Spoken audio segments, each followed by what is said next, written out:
Dialogue வானிலையில் வணக்கம். நம்மளுடன் இணைந்திருப்பவர்கள் வங்கி ஊழியர் சங்க தலைவர் சிபி கிருஷ்ணன் அவர்களும், அரசியல் விமர்சகர் சுரேஷ் அவர்களும் இணைந்திருக்கிறாங்க. இப்போ சமீபமா ஒரு 4 நாளைக்கு முன்னாடி மார்க்சிஸ்ட் கம்யூனிஸ்ட் கட்சியின் பொதுச் செயலாளர் சீதாராம் யெச்சூரி அவர் மறைவு வந்து பெரிய துக்க நிகழ்வாகவும் அதை ஏத்துக்கவே முடியாத ஒரு இதாகவும் இருக்கு. இப்ப அவரை பத்தி தான் இங்கே நம்ம பேச போறோம். கிட்டத்தட்ட அவர் வந்து பாத்தீங்கன்னா மாணவர் பருவத்துல இருந்தே அரசியல்ல ஈடுபட்டு இருக்காரு. அவர் வந்து இந்திய அரசியலே ஒரு தன்மை வாய்ந்த ஒரு தலைவராகவும் இருந்திருக்கிறாரு. அதுவும் குறிப்பா மார்க்சிஸ்ட் கம்யூனிஸ்ட் கட்சியை வந்து வளர்த்தெடுக்கிறதுல அவருக்கு பெரிய பங்கு இருக்கிறதாவும் நம்ம நிறைய படிச்சிருக்கோம். அவர் ஒரு எழுத்தாளர். இந்த சீதாராம் யெச்சூரியோட மறைவு உங்களுக்கு எப்படி இருக்கு? சிபி கிருஷ்ணன் உங்கள்கிட்ட.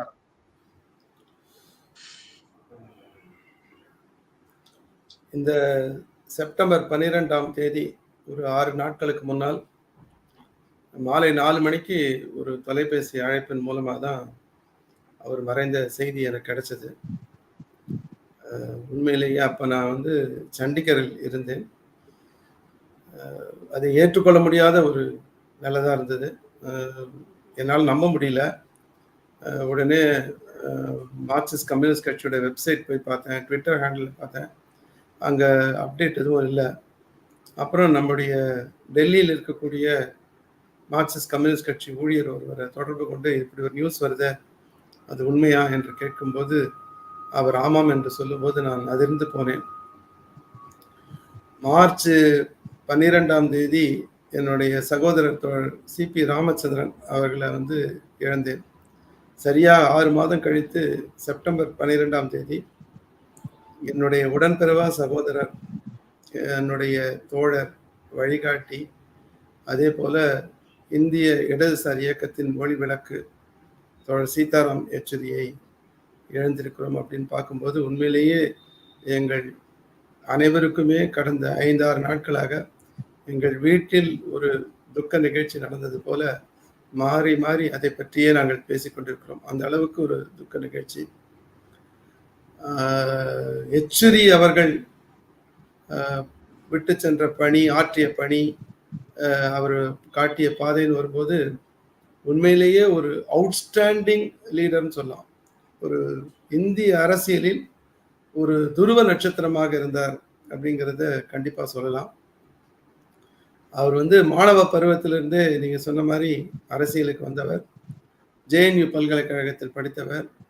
சிபிஎஸ்சியில் இந்தியாவிலேயே முதலிடம், first rank all over India, ஒரு மிகப்பெரிய படிப்பாளி. அப்புறம் வந்து ஜேஎன்யூவில் பட்டப்படிப்பு படிக்கிறார்.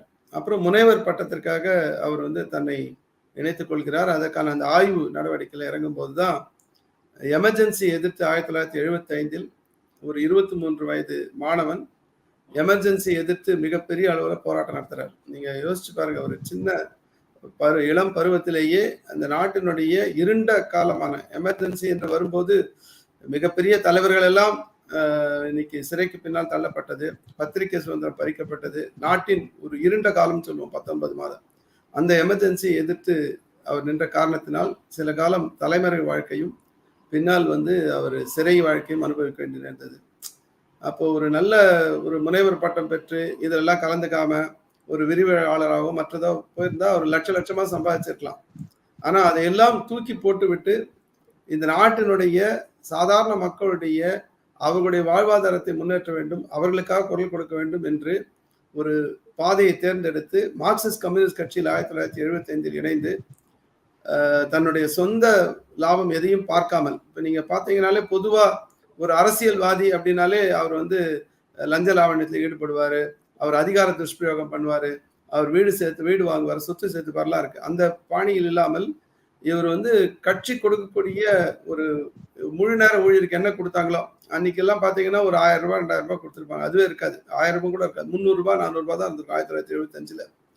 அது பின்னாடி தான் 80-85 தான் 1000-2000 மாறுது. இப்போ இன்னைக்கும் கூட ஒரு மார்க்சிஸ்ட் கம்யூனிஸ்ட் கட்சியோட முழு நேர ஊழியருக்கு 13,000 ரூபாய் தான் அதிகபட்சமா கிடைக்குது. அந்த முழு நேர ஊழியருக்கு கிடைக்கக்கூடிய அந்த ஊதியத்தை வைத்துக்கொண்டு அவரோட மனைவி வந்து பின்னாடி வந்து பணியில் சேர்ந்து அவங்க வந்து ஒரு ஜேர்னலிஸ்டா இருக்காங்க. அவங்க வந்து இந்தியன் எக்ஸ்பிரஸ்லையும் பின்னாடி ஒயர்லையும் இருந்து அதன் மூலமா அவர் பல தடவை சொல்லியிருக்காரு, என் மனைவி தான் என்னை சப்போர்ட் பண்றாங்க. அப்போ அது குடும்பத்திலேயே ஒரு அந்த மாதிரியான ஒரு அரேஞ்ச்மெண்ட்டோட தன்னோட வாழ்க்கையே இன்னைக்கு மக்களுக்காக, இடதுசாரி இயக்கத்திற்காக அர்ப்பணித்த ஒரு மாபெரும் தலைவர் போது உண்மையிலேயே அது வருத்தமான செய்தி தான். இந்துஸ்தான் டைம்ஸ்ல திருவாளர் வெங்கையா நாயுடு அவர்கள் வந்து ஒரு ஆபிச்சுவரி எழுதியிருக்காரு. அவர் வந்து நாங்க 2 பேரும் ஒரே மாநிலத்துல வந்தவங்க, ஒரே மாதிரி மாணவ பருவத்துல அரசியல்ல சேர்ந்தவங்க, ஒரே மாதிரி அரசியலுக்கு வந்தவங்க, 2 பேருமே வந்து பார்லிமெண்டேரியன்ஸ் அப்படிலாம் எழுதுறாரு. எழுதிட்டு 2 பேருமே தெலுங்கு மொழி வந்து தாய்மொழியா கொண்டவர்கள் எழுதிட்டு அவர் தான் சொல்றாரு, எங்களுடைய பாதை வேற வேற, நான் தேர்ந்தெடுத்த பாதையும் சீதாராம் யெச்சூரி தேர்ந்தெடுத்த பாதையும் வேற வேற.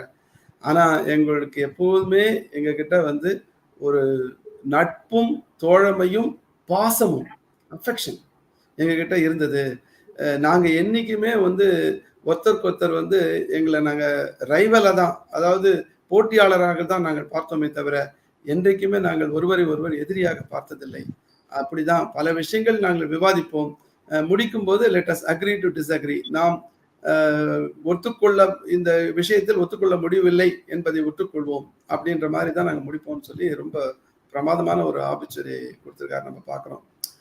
அதே போல நீங்க யெச்சூரியோட அந்த வாழ்க்கை வரலாறு பார்க்கும்போது ஒரு மிகச்சிறிய வயசுலேயே நீங்க பாத்தீங்கன்னா ஒரு 32 வயசுல ஒரு மத்திய கமிட்டி உறுப்பினர் ஆறாரு. மத்திய கமிட்டின்றது ஒரு பாலிசி மேக்கிங் பாடி. மார்க்சிஸ்ட் கம்யூனிஸ்ட் கட்சியை பொறுத்த வரைக்கும் இன்னைக்கு ஒரு மாநாடு நடக்கும், ஒரு 3 வருஷத்துக்கு ஒரு தடவை மாநாடு நடக்கும். அதுக்கு இடையில் ஒரு 2 மாதத்துக்கு ஒரு தடவை 3 மாதத்துக்கு ஒரு தடவை ஒரு கூட்டம் கூட்டுவாங்க. அதுதான் மத்திய கமிட்டின்னு சொல்லுவாங்க. அந்த மத்திய கமிட்டியில அதுதான் வந்து ஒரு 2 மாநாடுகளுக்கு இடையில் ஒரு கொள்கை முடிவை எடுக்கக்கூடிய ஒரு பாடி. அதுல வந்து ஒரு 32 வயசுல அவர் இணைக்கப்படுகிறார். அப்படின்னா அவருக்கு எவ்வளவு உலக அளவுல அடிப்படை மார்க்சிய ஞானம், அதாவது இன்னைக்கு வந்து மார்க்ஸோ, லெனினோ, ஏங்கல்ஸோ, ஸ்டாலினோ, மாசெத்துங்கோ அல்லது ஓச்சிமினோ இவர்கள் எல்லாம் செய்த பணியை, மார்க்சிய அடிப்படையை அவர் புரிந்து கொண்டு அதை உள்வாங்கிக் கொண்டு, அதே போல இந்தியாவில் இருக்கக்கூடிய மார்க்சிஸ்ட் கம்யூனிஸ்ட் கட்சியுடைய திட்டத்தையும் அதனுடைய அமைப்பு சட்டத்தையும் உள்வாங்கிக் கொண்டு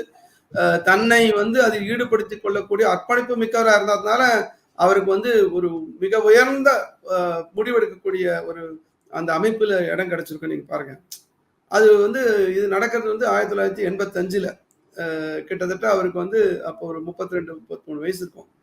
89ல பாத்தீங்கன்னா சென்ட்ரல் செக்ரட்டரியேட்னு ஒரு அமைப்பு உருவாது மார்க்சிஸ்ட் கம்யூனிஸ்ட் கட்சியில. அந்த அமைப்புல அது வந்து பொலிட் பியூரோ அப்படின்ற உயர்மட்ட குழு ஒன்று இருக்கு, ஒரு 17-18 பேர் கொண்ட. அதுக்கு அடுத்தபடியாக சென்ட்ரல் செக்ரட்டரியேட் ஒன்று உருவாக்குறாங்க. அது உருவாக்கினதில் ஒரு 5 பேரை இணைக்கும் போது அதில் முதல் நபராக சீதாராம் யெச்சூரி இணைக்கப்படுகிறார். 1992ல அவரோட 39வது வயதில் பொலிட் பியூரோ என்று சொல்லக்கூடிய உயர்மட்ட குழு, அதுதான் வந்து அந்த பாலிசி மேக்கிங் பாடியோட உயர்மட்டம், ஒரு சென்ட்ரல் கமிட்டிக்கு இடையில முடிவெடுக்கக்கூடிய அதிகாரம் படைத்த அதுல வந்து ஒரு உறுப்பினர். அந்த அளவுக்கு ஒரு டெடிகேஷனோட, அந்த அளவுக்கு ஒரு கமிட்மெண்டோட, அந்த அளவுக்கு வந்து ஒரு விஷய ஞானத்தோட இருந்தான்றத நம்ம அவருடைய படிப்படியாக அவர் அந்த அந்த மார்க்சிஸ்ட் கம்யூனிஸ்ட் கட்சியினுடைய அந்த உயர்மட்டத்துக்கு போறது நம்ம பார்க்கறோம். 1977ல வந்து இந்திரா காந்தி அவர்கள் வந்து எலெக்ஷன்ல தோத்து போயிடுறாங்க. எமர்ஜென்சி வந்ததுக்கப்புறம் சொந்த தொகுதி ரேபரேலியிலும் தோற்கிறாங்க, நாடு முழுவதும் தோற்கடிக்கிறாங்க. அப்போ வந்து அவர்கள் வந்து அந்த ஜேஎன்யூல சான்சலரா தொடர்றாங்க. அதை தொடர்வதற்கு தார்மீக உரிமை இல்லை அப்படிங்கிறத அந்த மாணவர்கள் அவர் தீர்மானம் போட்டு திருமதி இந்திரா காந்தி முன்னிலையிலேயே அதை படிக்கிறாங்க. அது ஒரு நாடு முழுக்க ஒரு மிகப்பெரிய செய்தியா மாறுது. அதுக்கப்புறம் அவங்க வந்து அந்த பதவியை ராஜினாமா செய்ய வேண்டிய கட்டாயத்துக்கு உள்ளாக்கப்படுறாங்க. இதே போல நீங்க பாத்தீங்கன்னா ஒரு 90 காலகட்டத்துல சோவியத் யூனியன் விழுந்து போகுது. 90-91 காலகட்டத்துல கிழக்கு ஐரோப்பிய நாடுகள், நீங்க வந்து 1/3 மக்கள் வந்து சோசியலிசத்தின் பால் ஈர்க்கப்பட்டார்கள், அவர்களுடைய சோசியலிச நாடுகள் கீழே இருந்தாங்கன்னு சொல்ற அந்த கிளைம் இருக்கு பாத்தீங்களா, அது வந்து கிழக்கு ஐரோப்பிய நாடுகள். அந்த கிழக்கு ஐரோப்பிய நாடுகள்லாம் சோவியத் யூனியன் விழுந்ததுக்கு பிறகு ஒன்னொன்னா வந்து வீழ்ச்சி அடையுது, பின்னடைவு ஏற்படுது. பல நாடுகள் தங்களுடைய அங்க நாட்டில் இருக்கக்கூடிய கம்யூனிஸ்ட் கட்சிகள்லாம் கம்யூனிஸ்ட் என்ற பெயர் வைத்தாலே அவர்களுக்கு வந்து அந்த நாட்டில் வந்து சர்வைவ் ஆக முடியாது அப்படிங்கிற ஒரு சூழ்நிலை வந்து அவங்க தங்களுடைய பெயரையே மாத்திக்கிறாங்க, சோசியல் டெமோக்ராட்டிக் கட்சி அப்படின்ற அளவுக்கு மாத்திக்கிறாங்க. அப்போ அந்த பின்னடைவு வரும்போது 1992 சென்னையில மார்க்சிஸ்ட் கம்யூனிஸ்ட் கட்சியினுடைய ஒரு அகில இந்திய மாநாடு நடக்குது. அந்த அகில இந்திய மாநாட்டில் ஏன் சோவியத் யூனியன் விழுந்தது, ஏன் கிழக்கு ஐரோப்பிய நாடுகளில் வந்து சோசியலிசம் பின்னடைவுக்கு போயிற்று என்பதை பற்றி ஸ்தூலமாக ஆய்ந்து ஒரு ஆய்வறிக்கை வைத்து அதை மாநாடு விவாதித்து அதை ஏற்றுக்கொள்கிறது. அதனுடைய அந்த பிரைம் மூவர் யாருன்னு பார்த்தீங்கன்னா சீதாராம் யெச்சூரி. அவர் வந்து இன்னைக்கு உலகம் முழுக்க இது சோசியலிசத்துக்கு ஏற்பட்ட பின்னடைவு அல்ல, சோசியலிசத்தை அமுல்படுத்துவதில் ஏற்படுத்தப்பட்ட பின்னடைவு அப்படிங்கிறத ரொம்ப விளக்கி சொல்றார். அந்த தீர்மானம் நாடு முழுவதும் சென்றதற்கு பிறகுதான் இடதுசாரி இந்திய இடதுசாரிகளுக்கு மட்டுமல்ல உலகத்தில் இருக்கக்கூடிய இடதுசாரிகளுக்கு ஒரு புது தெம்பு உருவாக்குது. அதுவரையும் நீங்க சோசியலிசம் இனிமே கிடையாது, முதலாளித்துவம் தான் ஃபைனல் ஸ்டேஜ், எவல்யூஷன்ல இதுதான் கடைசி அப்படின்லாம் சொல்லியிருந்த ஆத்தர்லாம் இருக்காங்க. அதே போல நியோ லிபரல் பாலிசிக்கு எதிராக டீனான்னு சொல்லுவாங்க, தேர் இஸ் நோ ஆல்டர்னேட்டிவ் அப்படிங்கிறத சுருக்கமா தேர் டி ஐக்கு வந்து ஈஸ்க்கு வந்து ஐ, என்க்கு நோ என்ஏ டீனா அப்படின்வாங்க. இவர் என்ன சொன்னார்னா socialism is the alternate, cheetah socialism is the alternate. Of course I am also Sitaram அப்படின்னு ஒரு ஒரு நகைச்சுவையாக சொல்லிவிட்டு சீட்டா, ஆனா உலகத்தில் சோசியலிசமே மாற்று முதலாளித்துவத்திற்கு, இனி எந்த மாற்றும் இல்லை என்று சொல்வதெல்லாம் பொய் என்றத தன்னுடைய வாத திறமையால் மட்டும் இல்ல உலகத்திற்கே வழிகாட்டியாக இந்திய இடதுசாரிகளுக்கும் இந்திய நாட்டு மக்களுக்கும் ஒரு தெம்பூட்டக்கூடிய அளவுல ஒரு முக்கியமான ஒரு ஃபார்முலேஷனை கொண்டு வந்ததுல சீதாராம் யெச்சூரிக்கு ஒரு மிகப்பெரிய பங்கு இருக்குன்றத நம்ம பார்க்கணும். அதே மாதிரி அவர் வந்து நீங்க எதை சொல்ல வரீங்க? இல்ல, அவர் நாடாளுமன்ற உறுப்பினரா 2 வாட்டி இருந்திருக்காரு. அவரோட பேச்சும் வந்து ரொம்ப தீவிரமா ஆக்கப்பூர்வமா இருக்கும் அப்படின்லாம் பேசப்பட்டு இருக்கு. அவரோட அந்த 1.25 மணி நேரம் அந்த பேச்சு கூட அது பெரிய பேசும் பொருளா இருக்கு. அந்த டைம்ல கிட்டத்தட்ட 1.25 மணி நேரம் ஒரு நாடாளுமன்றத்துல ஒருத்தர் இவ்வளவு ஆக்கப்பூர்வமா இவ்வளவு கருத்துக்களை சொல்ல முடியுமா அப்படின்னு ஆச்சரியப்பட்டு பார்க்கக்கூடிய ஒரு தலைவரா இருந்திருக்கு. ரொம்ப பெரிய விஷயம் தான். 2005 இருந்து 2017 வரைக்கும் 12 ஆண்டு காலம் அவர் வந்து ராஜ்யசபா உறுப்பினராக இருந்தார். நீங்க அவர் வந்து இந்த நாட்டில் வந்து 2014 வந்து பிஜேபி ஆட்சிக்கு வந்துடுது. அவர் வந்து அதற்கு பிறகு பேசுறாரு, இன்னைக்கு வந்து ஒரு இந்தியா அப்படின்றத கொண்டு வருவதற்கு அல்லது வந்து ஒரே மதம் இந்துத்துவா என்பதை அவங்க திணிக்க முயற்சி பண்றாங்கன்றது நமக்கு அந்த அபாயம்லாம் அப்பவே புரியுது. அப்போ அவர் பாராளுமன்றத்தில் பேசும்போது சொல்றாரு, நான் வந்து சென்னையில் பிறந்தேன், தமிழ்நாட்டில். அவர் சென்னை குடிமகன், சென்னையில பிறந்தவர். உண்மையில நமக்கு ஒரு பெரிய சென்னையின் மைந்தர் அப்படிங்கிறது நமக்கு ஒரு பெருமை தான் இருக்கு. சென்னையில் பிறந்தேன், ஆந்திராவில் வளர்ந்தேன், டெல்லியில் படித்தேன், மேற்கு வங்கத்திலிருந்து நான் வந்து ராஜ்யசபா உறுப்பினராக தேர்ந்தெடுக்கப்பட்டிருக்கிறேன், என்னை வந்து எந்த மாநிலத்தை சேர்ந்தவர்கள் சொல்வீங்க அப்படின்னு கேட்கிறாரு. அப்போ இந்தியா என்பது இது எல்லாம் சேர்ந்த ஒரு கூட்டு, அதாவது யூனிட்டி அண்ட் டைவர்சிட்டி, பன்முகத்தன்மை கொண்ட ஒரு நாடு, அதில் நான் பிரதிநிதித்துவப்படுத்தக்கூடிய எல்லாமே இருக்கு. அப்ப நான் எந்த மாநிலத்திற்கு சொந்தவன் சொல்ல முடியாது, அதனால இந்த நாட்டுக்கு சொந்தவன், நான் இந்தியா, இந்த நாட்டுக்கே சொந்தமானவன் அப்படின்னு சொல்லும்போது அதுதான் வந்து ரொம்ப வலியுறுத்தி சொல்றாரு அவர். அப்படி சொல்லும்போது இன்னொரு விஷயத்தையும் அவர் சொல்றாரு, மதம் அப்படின்னு வரும்போது மதம் என்பது வந்து ஒரு தனிப்பட்ட விஷயம். அது வந்து ஆத்மா, என்னுடைய உள்ளுணர்வு என்ன சொல்கிறதோ அது அந்த மதத்தை நான் தேர்ந்தெடுப்பேன். அது வந்து இந்து மதமாக இருக்கலாம், கிறிஸ்துவ மதமாக இருக்கலாம், சீக்கிய மதமாக இருக்கலாம், இஸ்லாமா இருக்கலாம், அல்லது ஜூ மதமாக கூட இருக்கலாம், அது யூதர்களாக கூட இருக்கலாம், எது வேணா இருக்கலாம். ஆனால் அது என்னோட தனிப்பட்ட உரிமை. இது வந்து என்னோட உரிமை, என்னோட ஆத்மாவுக்கும் பரமாத்மாவுக்கும், அந்த பரமாத்மாவை தேர்ந்தெடுப்பது என்னோட உரிமை. அதனாலதான் மார்க்சிஸ்டுகளாகிய நாங்கள் மதத்தை அரசியலில் கலக்கவே கூடாதுன்னு சொல்றோம். நீங்க வந்து அவர் பேர்ல ஒரு மிகப்பெரிய குற்றச்சாட்டு வைக்கிறார் இந்த பாஜக ஆட்சியாளர்கள். இன்னைக்கு வந்து ராம ஜென்ம பூமி ஜனவரி மாதம் 22 இந்த வருடம் திறந்த போது அவர் வந்து வரல, அவர் வந்து இந்து விரோதி அப்படின்ற மாதிரி பிக்சரைஸ் பண்ணும்போது அவர் சொல்றாரு, நான் வந்து இந்து விரோதி கிடையாது, மார்க்சிஸ்ட் கட்சிகள், மார்க்சிஸ்ட் உறுப்பினர்கள், மார்க்சிஸ்ட் கட்சியினர் எப்பவுமே வந்து மக்களுடைய நம்பிக்கையை மதிப்பவர்கள். இது வந்து ஒரு தனிப்பட்ட மனிதனுடைய ஆன்மாவிற்கும் பரமாத்மாவுக்கும் இடையே யாருமே குறுக்க வரக்கூடாது. ஆனா நீங்க ராம ஜென்ம பூமியை அரசியல் ஆக்குறீங்க, அதுல போய் பிரதமர் வந்து கலந்துக்கிறாரு, உத்தரப்பிரதேச சீஃப் மினிஸ்டர் கலந்துக்கிறாரு. இப்படிலாம் இருக்கும்போது இந்த அரசியல் ஆக்கப்பட்ட இந்த விஷயத்தில் நாங்கள் ஒருபோதும் பங்கெடுக்க மாட்டோம். மதத்தை அரசியலில் கலப்பதை என்றைக்குமே மார்க்சிஸ்டுகள் எதிர்ப்பார்கள். ரொம்ப எஃபெக்டிவா பேசுறாரு. அப்ப அதுதான் வந்து இந்த நாட்டு மக்களுக்கு ஒரு நம்பிக்கை தரக்கூடிய விஷயமா இருக்கு. ஒரு மதச்சார்பினை தூக்கி பிடிக்கக்கூடிய இந்த நாட்டினுடைய அரசியல் நிர்ணய சட்டம் இருக்கு இல்லையா, அரசமைப்பு சட்டம், அதை தூக்கி பிடிக்கக்கூடிய ஒரு மிகப்பெரிய போர் வீரனாக சீதாராம் யெச்சூரி இருந்தார். அரசமைப்பு சட்டத்துக்கு இந்த ஆட்சியாளர்களால் ஆபத்து வந்து நம்ம பார்க்கிறோம். பாஜக குறிப்பாக இந்த அரசமைப்பு சட்டத்தை அவங்க மதிக்கிறதே இல்லை. அவங்க வந்து சாமியார்கள் கூட்டம் என்று அவங்க எல்லாம் வந்து சேர்ந்து ஒரு மாற்று அரசமைப்பு சட்டத்தை கூட நம்ம உருவாக்கி பொதுவெளியில அவங்க வந்து பேசிட்டு இருக்காங்க, நம்ம பார்க்கிறோம். அதுல வந்து இது இந்து ராஜ்யமாக இருக்க வேண்டும், மற்ற மதத்தை சேர்ந்தவர்கள்லாம் இஸ்லாமிய மதத்தையோ கிறிஸ்தவ மதத்தையோ சீக்கிய மதத்தையோ பார்சி இனத்தை சேர்ந்தவர்கள் பார்சி மதத்தை சேர்ந்தவர்கள் இவங்கெல்லாம் வந்து இரண்டாம் தர குடிமக்களாக இருப்பாங்கலாம் அவங்க வந்து நிறைய சொல்றதை நம்ம பார்க்கிறோம். அப்போ வந்து இந்த அரசமைப்பு சட்டத்திற்கு ஆபத்துன்னு வரும்போது அதை தூக்கி பிடிப்பதில் அதில் இருக்கக்கூடிய அந்த மதச்சார்பின்மை கோட்பாட்டை தூக்கி பிடிக்கிறதுல சீதாராம் யெச்சூரியோட பங்கு என்பது ரொம்ப ஒரு அபரிமிதமான பங்குன்னு சொல்லலாம். அதே போல அவர் என்ன பாக்குறாருன்னா, நம்ம சொல்றோம் இல்லையா, எக்கனாமிக் இது ஒரு நம்ம பொலிட்டிக்கல் இண்டிபெண்டன்ஸ் கிடைச்சது, எக்கனாமிக் இண்டிபெண்டன்ஸ் கிடைக்கல பொதுவாக சொல்லுவோம். 1947 நம்ம வந்து அரசியல் சுதந்திரம் பெற்றோம், பொருளாதார அதை வந்து அவர் எப்படி சொல்றாருன்னா, அவர் அம்பேத்கர் கோட் பண்ணி சொல்றாரு, 1 man 1 vote 1 man 1 value. அதாவது ஒரு மனிதனுக்கு ஒரு ஓட்டு, ஆனால் ஒரு மனிதனுக்கு ஒரு ஒரு ஒரு மதிப்பு. அந்த ஒரு மனிதனுக்கு ஒரு ஓட்டு எப்படி எல்லாருக்கும் ஒரு ஓட்டு, இப்ப நீங்க பிரதமர் மோடிக்கும் ஒரு ஓட்டு, கடைக்கோடியில் இருக்கக்கூடிய பட்டினியால் வாடக்கூடிய ஏழை தொழிலாளிக்கும் ஒரு ஓட்டு அப்படின்னு வருது. 2 பேரும் ஈக்குவல் தானே ஓட்டுன்னு வரும்போது.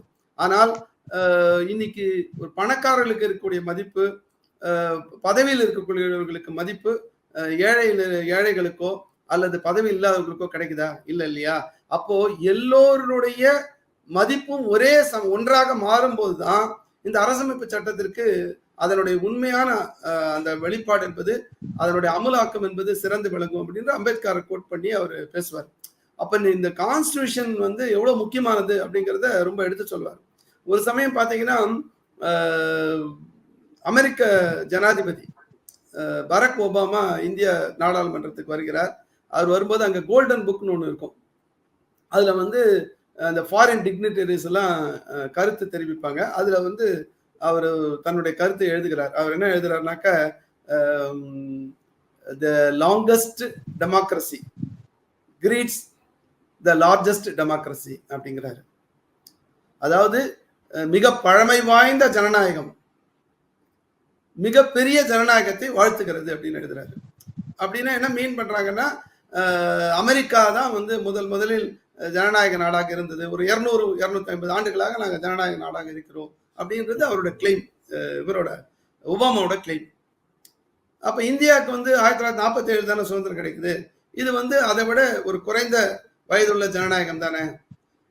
ஆனா எண்ணிக்கையில் அங்க ஒரு 30 கோடி 35 கோடினா இங்க வந்து 120-130 கோடி, அதனால இது லார்ஜஸ்ட் டெமோக்ரஸி அப்படிங்கிறத அவர் மீன் பண்றாரு.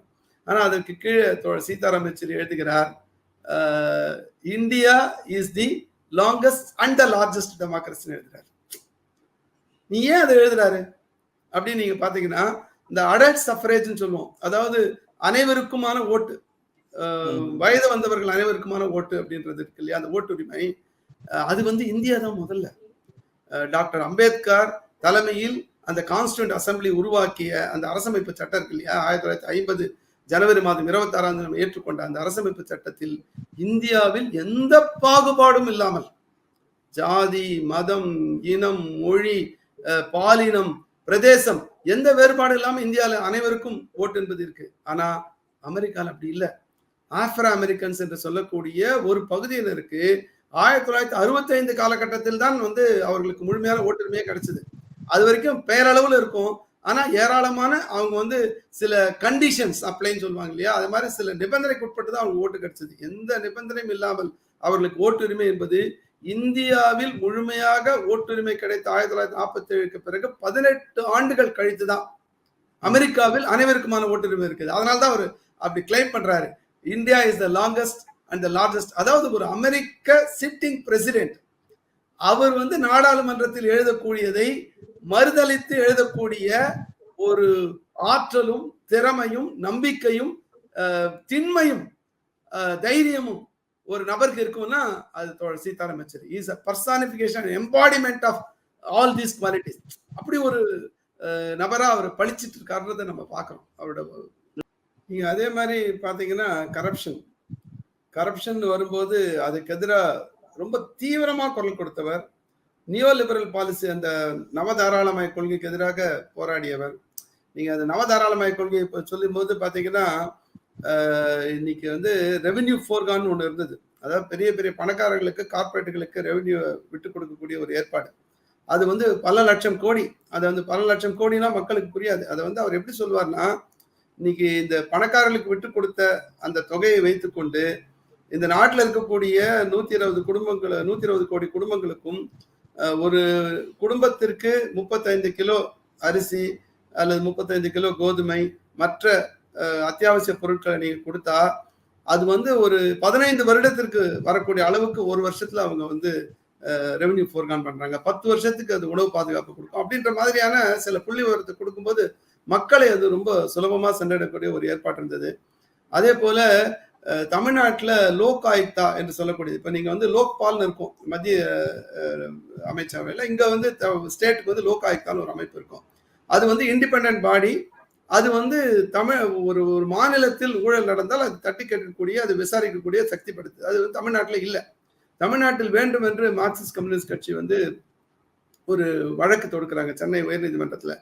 தொடுக்கும்போது பத்திரிகையில் என்ன வருதுன்னா, இவர்கள் ஆண்ட திரிபுராவிலேயே அது இல்லை லோக் ஆயுக்தா, இங்க வந்து இங்க கேட்கறாங்க அப்படிங்கிற மாதிரி ஒரு பத்திரிகை செய்தி வருது. அதை படிச்சுட்டு நான் உடனே வந்து தோழர் சீதாராம் யெச்சூரிக்கு ஒரு மெயில் அனுப்பிச்சேன். இந்த மாதிரி இருக்கு, திரிபுராலே இல்லைன்றாங்க, இது அப்போ நம்ம வந்து மார்க்சிஸ்ட் கம்யூனிஸ்ட் கட்சி தான் இப்படி ஒரு கேஸ் வந்து ஃபைல் பண்றது, இது எப்படி சரியா இருக்கும் அப்படின்ற மாதிரி கேட்கும்போது அவர்கிட்ட இந்த சில மணி நேரத்திலேயே பதில் வருது.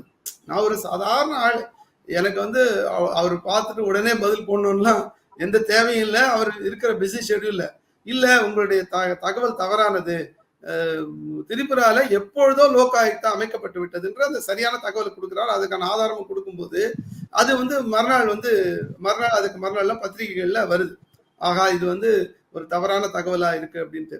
அப்போ நீங்க பாத்தீங்கன்னா அவ்வளவு எல்லா பணிகளுக்கு இடையிலையும் இந்த மாதிரியான விஷயங்களை கவனிக்கிறது அப்படிலாம் இருக்கும். அதே போல இன்னைக்கு எலக்ட்ரல் பாண்டு நீங்க வந்து அந்த ஊழலை வெளிக்கொண்டு வருவதில் சீதாராம் யெச்சூரிக்கு தான் மிகப்பெரிய பங்கு. அவர் தான் வந்து வழக்கு தொடுக்கிறார் உச்ச நீதிமன்றத்துல. அந்த வழக்கு தொடர்ந்ததுக்கு பிறகுதான் இன்னைக்கு அந்த ஊழலே அம்பலமாகுது.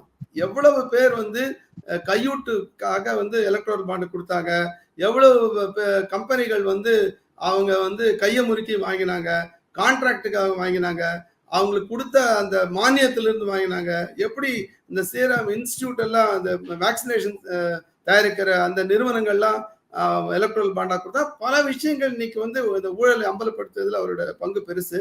அதே போல அந்த ஆண் பெண் சமத்துவத்திற்காக நிற்பது, அதே போல பில்கிஸ் பானு என்று அந்த குஜராத்தில் பாதிக்கப்பட்ட அந்த பெண்மணி கலவரத்தில் அந்த பெண்மணி பாதிக்கப்படும் போது அந்த குற்றவாளிகள் விடுவிக்கப்பட்ட போது அதை எதிர்த்து சுபாஷினி அலி அவர்கள் வந்து மார்க்சிஸ்ட் கம்யூனிஸ்ட் கட்சி பிரதிநிதியாக அவங்க வந்து உச்ச நீதிமன்றத்தில் வழக்கு தொடுக்கிறாருன்னா அதுல பொதுச் செயலாளராக 2015 பொதுச் செயலாளர் இருந்த சீதாராம் யெச்சூரியின் பங்கு என்பதும் அந்த பொலிட் பியூரோ பங்கு என்பது ரொம்ப முக்கியமானது. இப்படி ஒரு ஆண் பெண் சமத்துவத்திற்காக, ஊழலை எதிர்த்து, மதச்சார்பின்மைக்காக, இந்த நாட்டினுடைய நவதாராளமய கொள்கையை எதிர்த்து, இந்த நாட்டு மக்களுக்கு அந்த உழைப்பு சுரண்டலை ஒழிக்க வேண்டும் என்பதற்காக தொடர்ந்து அவர் பாடுபட்டிருக்கார். பாராளுமன்றத்தில் பேசியிருக்கார், பொதுவெளியில் பேசியிருக்கார், ஏராளமான புத்தகங்கள் எழுதியிருக்கிறார், களத்தில் நின்று போராடி இருக்கிறார். இன்னைக்கு வந்து அவரை வந்து ரொம்ப கிண்டல்லாம் பண்றாங்க. அவர் ட்வீட்லாம் படிக்கும்போது பாத்தீங்கன்னா நீங்க எங்கேயாவது ஒரு பஞ்சாயத்துல நின்று ஜெயிச்சுட்டு வாங்கன்னு. அது இல்லை இஷ்யூ. இன்னைக்கு என்ன பிரச்சனை வந்து பாத்தீங்கன்னா, இந்த நாட்டில் ஒரு மாற்று கொள்கையை இன்னைக்கு வந்து 2 கட்சி இருக்கு. இன்னைக்கும் கூட இந்தியா கூட்டணின்னு இருக்கு. ஆனா இந்தியா கூட்டணி ஒரு மாற்றாக மதச்சார்பின்மை அவங்களுடைய அந்த மதவாதத்துக்கு எதிராக இருக்கக்கூடிய கூட்டணியா இருக்கு. ஆனா பொருளாதார ரீதியாக என்று வரும்போது ஒரு உண்மையான மாற்று யாருன்னு பாத்தீங்கன்னா இடதுசாரிகள் தான். அந்த இடதுசாரிகளுடைய பிரதிநிதியாக 2015 பொதுச் செயலாளர் இன்று வரை, அவர் மறையும் வரை அவர் பொதுச் செயலாளர் இருந்த ஒரு தோழர், இந்தியாவிற்கே ஒரு பீகான் லைட்னு சொல்லலாம், ஒரு கலங்கரை விளக்கமாக நின்று வழிகாட்டிய தோழர்.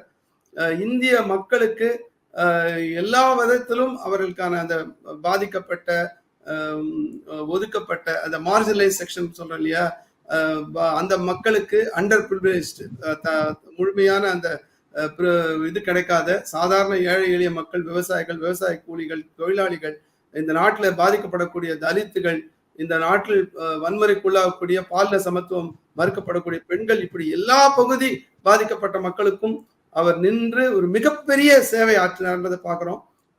இப்போ விவசாய சட்டம்னு வரும்போதும் அந்த 3 விவசாய சட்டங்கள் அது பாராளுமன்றத்தில் இயற்றப்பட்ட பிறகு அது 3மே ஒரு கார்ப்பரேட் ஆதரவாக இருக்கின்றத மார்க்சிஸ்ட் கம்யூனிஸ்ட் கட்சி சரியாக கணித்து அதனோட அமைப்பான அகில இந்திய கிசான் சபா என்று சொல்லக்கூடிய அகில இந்திய விவசாயிகள் சங்கத்தின் மூலமாக ஒரு 500க்கும் மேற்பட்ட விவசாயிகள் சங்கத்தை இணைத்து அந்த சம்யுக்தா என்று கிசான் சம்யுக்தா என்ற ஒரு அமைப்பு உருவாக்கி 378 நாட்கள் டெல்லியின் வீதிகளிலே போராடி அந்த வெல்ல முடியாதவர் எதையுமே இங்க இருக்கிற பாஜக தலைவர்கள்லாம் சொன்னாங்க அந்த சட்டத்துல ஒரு கமா ஃபுல் ஸ்டாப் கூட மாற்ற மாட்டோம்னு. ஆனா அந்த சட்டத்தையே இந்த வெல்லக்க முடியாத ஒரு அரசாங்கம், யாருமே அன்கான்கரபிள் அல்லது இன்வின்சிபிள் அப்படிலாம் சொல்லுவாங்க இந்த அரசாங்கத்தை பத்தி, அப்படிப்பட்ட அரசாங்கமே இறங்கி வந்து அந்த சட்டத்தை ரத்து செய்யக்கூடிய அளவில் ஒரு மிகப்பெரிய போராட்டத்தை நடத்தி அந்த விவசாயிகள் பின்னணியாக இருந்துன்னு சொன்னா அதற்கு மார்க்சிஸ்ட் கம்யூனிஸ்ட் கட்சியும் அதனுடைய முக்கிய பொறுப்பாளராகவும் அதனோட பொதுச்செயலாளராகவும் இருந்த தோழர் சீதாராம் யெச்சூரிக்கு மிகப்பெரிய பங்கு இருக்கிறது. இந்திய நாட்டில் இருக்கக்கூடிய விவசாயிகளுக்கும் விவசாய தொழிலாளிகளுக்கும் பாதிக்கப்பட்ட மக்களுக்கும் ஒடுக்கப்பட்ட மக்களுக்கும் ஆதரவாக நின்று குரல் கொடுத்த தோழர் சீதாராம் யெச்சூரி அவர்களுக்கு புகழஞ்சலியை செலுத்துவார். சீதாராம் யெச்சூரி அவரோட அரசியல் பயணங்கள், அவரோட வாழ்க்கை வரலாறு, நிறைய விஷயங்களை கருத்துக்களை நிறைய பகிர்ந்துட்டீங்க. இப்ப நான் அவர்கிட்ட இருந்து கடைசியா ஒரு கேள்வி மட்டும் கேட்கிறேன். என்ன அப்படின்னா, கொஞ்ச நாளைக்கு முன்னாடி அவர் ஒரு பத்திரிகையாளர் ஒரு பேட்டியில ஒரு பத்திரிகையாளர் கேள்வி கேட்கிறாரு, இந்த மாதிரி நீங்க ஓய்வு பெற்றதுக்கு அப்புறம் நீங்க என்ன செய்வீங்க அப்படின்னு அவர் கேட்கும்போது, எனக்கு ஓய்வே இல்லை, நான் மக்களுக்காக நான் எப்பயுமே ஓடிக்கிட்டே இருப்பேன் அப்படின்னு ஒரு விஷயத்த சொல்றாரு. அது இப்பவும் அந்த வீடியோ வைரல் ஆயிட்டு இருக்கு. இந்த ஒரு விஷயத்தை எப்படி பார்க்க?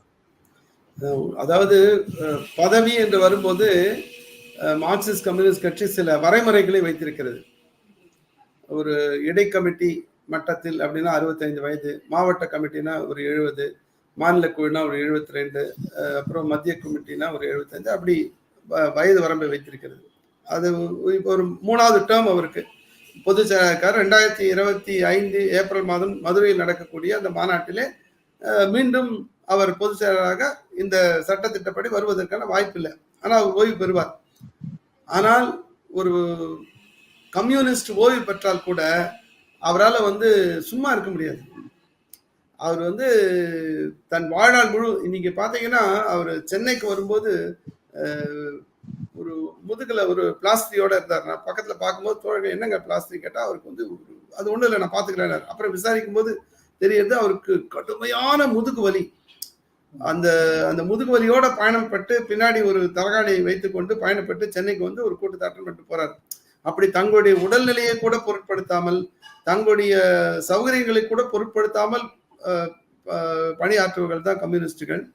இன்னைக்கு மேற்கு வங்காளத்திலிருந்து 11 பேர் விவசாய கூலிகள் சென்னைக்கு 300 ரூபாய் எங்களுக்கு கிடைக்கும் நாளைக்குன்னு சொன்னாங்க. அதை நம்பிதான் நாங்க பொன்னேர்ல வேலை கேட்டோம், கிடைக்கல அப்படின்னு சொல்லி பட்டினியால் இருக்காங்கன்ற ஒரு செய்தியை 2 நாளா பார்த்துட்டு இருப்பீங்க.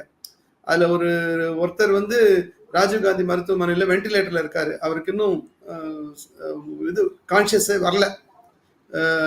இன்னும் 2 பேருக்கு பாத்தீங்கன்னா கிட்னி பாதிக்கப்பட்டிருக்கு.